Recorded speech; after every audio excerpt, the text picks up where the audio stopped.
Hello guys, అందరికీ నమస్కారం. ఈరోజు కథ సెల్లింగ్ వర్జినిటీ.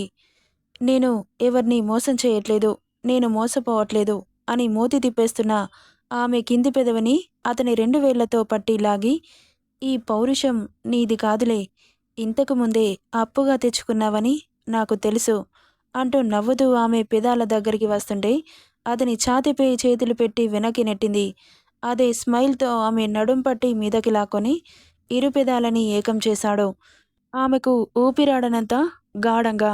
చాలా రోజుల ఎడబాటుకి అతని మాయలో పడుతున్న ఆమె మైమరిచిపోతూ అతని బుగ్గలపై చేయి పెట్టి నిమురుతూ కుదుళ్ళు బిగిస్తుండగా టక్కున తేరుకొని అప్పటి వరకు సహకరించిన వైనవి సపోర్ట్ చేయకుండా ఇప్పుడలా అతని గుండెలపై చేయి పెట్టి వెనక్కి తోస్తుంటే ఆమె నడుం పట్టి మీదకి లాక్కొని అతని ఉక్కు కౌగిలిలో ఆమెను బిగించి కదలనివ్వకుండా చేశాడు. ఇక అతనితో పెనుగులాడి ఓడిపోయి పెదాలని ఆపజెప్పింది. ఇక మిస్ అయిన ఫీలింగ్ని ఆ ముద్దులో ఫుల్ఫిల్ చేసుకొని 10 నిమిషాలకి వదిలి, ఏంటి తెగ ఫోర్స్ కొడుతున్నావు, నిన్ను వదిలిపెడతానని అనుకుంటున్నావా అంటుంటే, అసలేం చేస్తున్నారు సార్, ఇక్కడ అందరున్నారు, మనిద్దరిని ఇలా చూస్తే ఊరి వాళ్ళు ఏమనుకుంటారు, మీ పరువు ఏమైపోతుంది అంటుంటే ఆమె నడుం మీద ఉన్న చెయ్యిని గట్టిగా నొక్కి, ఇంకొకసారి పరువు పాప్కాన్ అంటూ సొల్లు డైలాగులు చెబితే నాకు తిక్కరేగుతుంది, మూసుకొని వడ్డించు, ఆకలేస్తోంది, కడుపు నిండా తినక 2 నెలలవుతోంది అంటుంటే అప్పటి వరకు గింజుకున్న వైనవి అతని మాటకి కళ్ళల్లో నీళ్లు చేరి గబగబా అరిటాకు అతని ముందు వేసి ఒక్కో ఐటెం ప్లేట్లో ఇష్టంగా వడ్డిస్తూ, తినండి సార్ అనింది. చూస్తున్నాడు గాని మాట్లాడట్లేదు. సార్ మిమ్మల్నే, తినండి అని కదిపింది. హ్యాండ్ పెయిన్ ఉంది అనగానే, అయ్యో ఏమైంది సార్ అంటూ అతని చెయ్యి పట్టుకొని అటూ ఇటూ తిప్పి చూస్తూ ఉంది కంగారుగా. ఆమె కంగారుని చూస్తున్న మౌర్య పెదవులు విచ్చుకున్నాయి.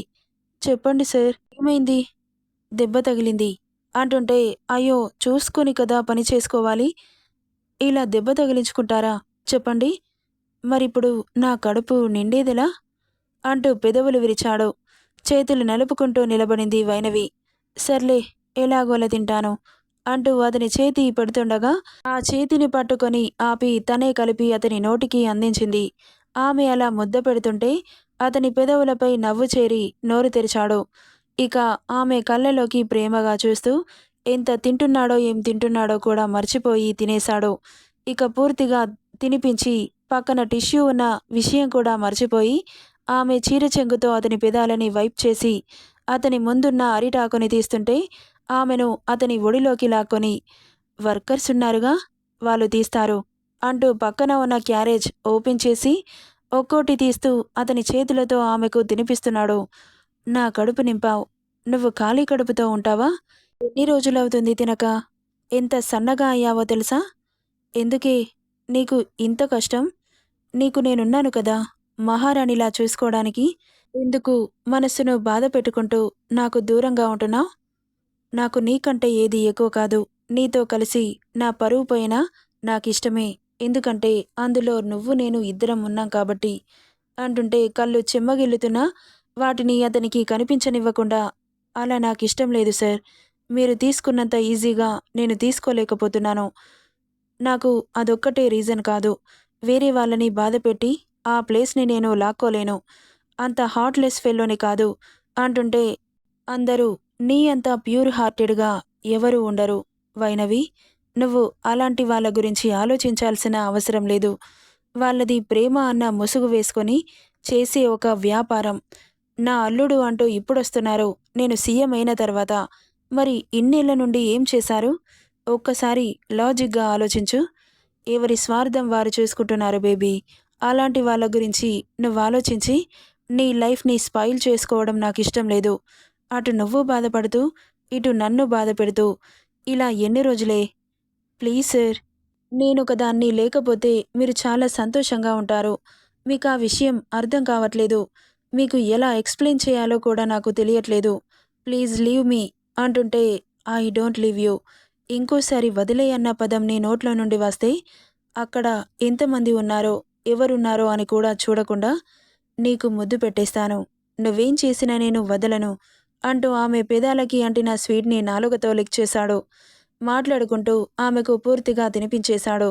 ఇక అతని ఒడిలో నుండి లేస్తుంటే లేవనివ్వకుండా గట్టిగా పట్టుకొని, "ఎక్కడికెళ్తావు? నాకు బయట పనులున్నాయి సార్, వదలండి" అంటుంటే, "వర్కర్స్ ఉన్నారు. నువ్వు చేయాల్సిన అవసరం లేదు. కేవలం నా అవసరాలు మాత్రమే తీర్చాలి నువ్వు" అని డబుల్ మీనింగ్‌లో అంటుంటే, అతన్ని పళ్ళు బిగించి చూస్తూ, "ఒకసారి చెబితే అర్థం కావట్లేదా? ఎందుకిలా నన్ను బ్లేమ్ చేస్తున్నారు? ఇది మీరుంటున్న సిటీ కాదు, పల్లెటూరు. ఇక్కడ సందు దొరికితే వాళ్ళని ఆడిపోసుకుంటారు. అక్కడేం జరిగిందో తెలియకపోయినా వాళ్ళకు ఇష్టానుసారం మాట్లాడతారు. నన్ను అలా బ్యాడ్‌గా పోర్ట్రేట్ చేయడం మీకిష్టమైతే ఇలా బిహేవ్ చేయండి" అంటున్న ఆమె మాటలు అతని మీద ప్రభావం చూపిస్తాయేమో, వదిలిపెడతాడేమో అనుకున్న పాప అస్సలు అతనికి ఏం పట్టనట్లుగా ఆమె జడలో పెట్టుకున్న మల్లెల వాసనని అతని గుండెల నిండా పీల్చుకుంటూ అతని మునివేళ్లు చాలాసేపటి నుండి ఊరిస్తున్న నడుముని మీటుతూ పూర్తిగా ఆమె మాయలో ఉన్న అతన్ని కోపంగా చూస్తూ దూరం నెట్టేసింది. కళ్ళు చిన్నవి చేసి చూశాడు. "ఏంటి సార్, నేనేం మాట్లాడుతున్నాను, మీరేం చేస్తున్నారు? వదలండి నన్ను" అని అరిచింది. "ఈరోజు చాలా అందంగా ఉన్నావు తెలుసా? ఈ చీరలో ఎంత ముద్దొస్తున్నావో" అంటూ పెదాలపై చిరుముద్దిచ్చి, "ఎందుకు అరిచి బీపీ తెచ్చుకుంటున్నావు? చెప్పాను కదా, వదలను అని. అస్సలు వదలను.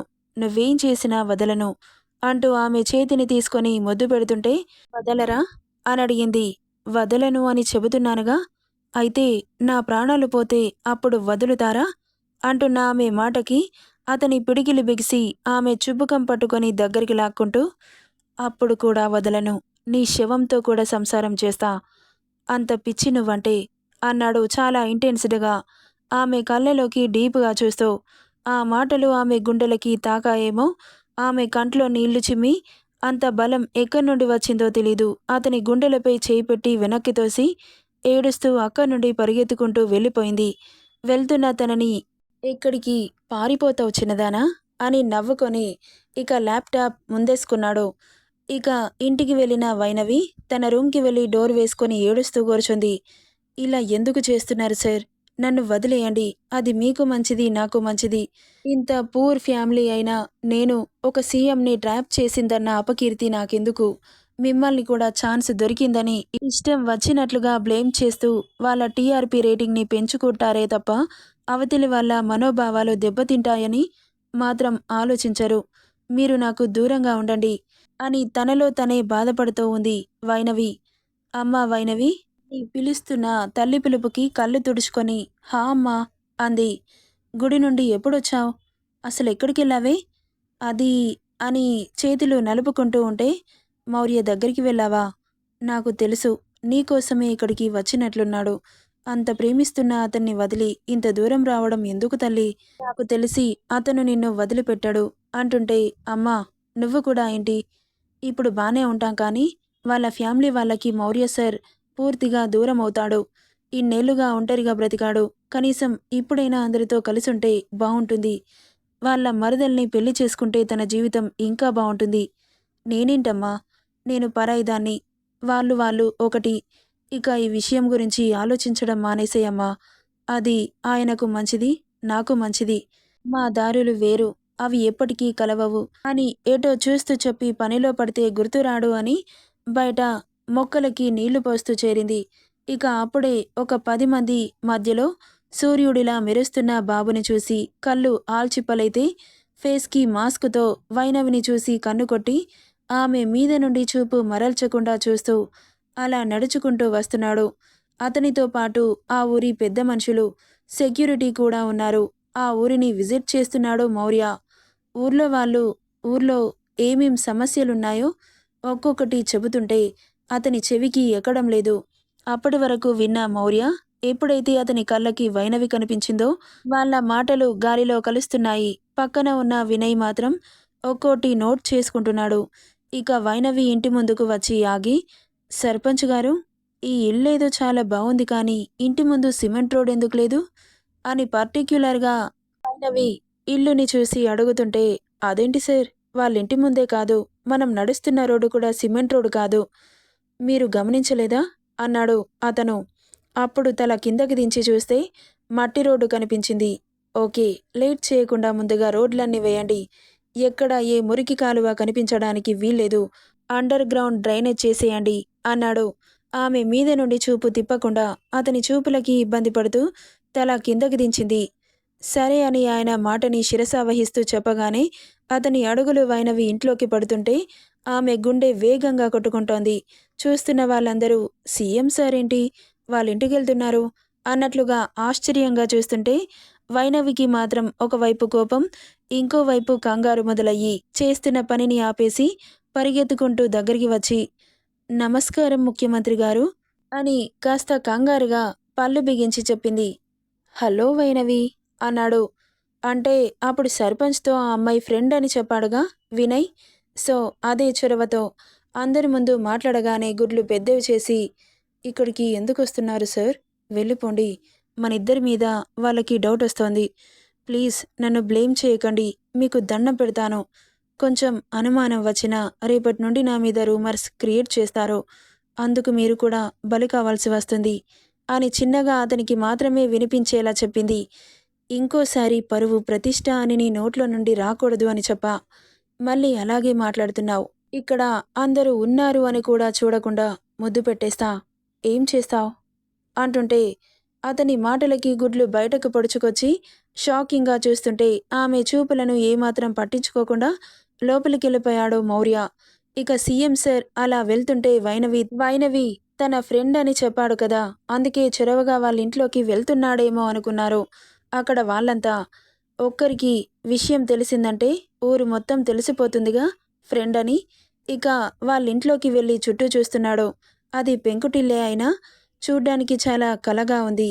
ఇంట్లో వస్తువులు కూడా ఎక్కడివక్కడ నీటుగా సర్ది చాలా చక్కగా ఉండడంతో ఇంట్లోకి వచ్చిన అతిథులని కనీసం కూర్చోమని కూడా మర్యాద చేయరా మీ ఇంట్లో అని అడిగాడు. అప్పుడే పరిగెత్తుకుంటూ లోపలికి వచ్చిన వైనవిని చూస్తూ చిన్నగా, అందరూ ఉన్నారు షో చేయకూడదు అని. అయ్యో కూర్చోండి సార్ అని నవ్వుతూ చెప్పి సీరియస్గా చూస్తూ కిచెన్లోకి వెళ్ళింది. ఇక వేడివేడిగా అక్కడున్న వాళ్ళందరికీ టీ పెడుతుంటే వైనవి, మన ఇంటికి మౌర్య వచ్చాడు అని నవ్వుతూ చెప్పింది విజయ. నాకు తెలుసు, అందుకే టీ పెడుతున్నాను అని తల్లి సంతోషానికి కోపం వస్తుంటే సీరియస్గా చెప్పి కాచిన టీని గ్లాసులలో పోసి ట్రే తీసుకుని మౌర్యకి కాకుండా మిగతా వారికిస్తుంటే, అయ్యో ముందు ఆయనకివ్వకుండా మాకెందుకమ్మా, సార్కివ్వు అన్నారు. తీసుకోండి చీఫ్ మినిస్టర్ గారు అని సాగదీస్తూ అంటుంటే, ఈ పెళ్లి చూపులు నాకు చాలా బాగా నచ్చాయి అన్నాడు సైడ్ స్మైల్తో. ఇక అతని మాటకి గుడ్లు పెద్దవి చేసి మూతి బిగించి మిగతా వాళ్ళకు కూడా టీ ఇచ్చి పక్కన నిలబడింది. ఇక అందరూ టీ తాగి ఇక వెళ్దామా సార్ అంటుంటే సరే అంటూ నిలబడ్డాడు. ఇక మిగతా వాళ్ళు అక్క నుండి వెళ్ళిపోతే మౌర్య వెనక్కి తిరిగి వైనవి బుగ్గ మీద ముద్దిస్తూ, నాకు అమ్మాయి చాలా బాగా నచ్చింది, ఐ లైక్ ఇట్ అంటూ కన్ను కొట్టి అక్కడి నుండి వెళ్ళిపోయాడు. అతని చేష్టలకి షాక్ అయి చూస్తోంది వైనవి. నెక్స్ట్ పార్ట్లో ఏం జరుగుతుందో చూద్దాం. ఈ స్టోరీ ఎలా ఉందో కామెంట్ చేయండి guys. Thank you for listening.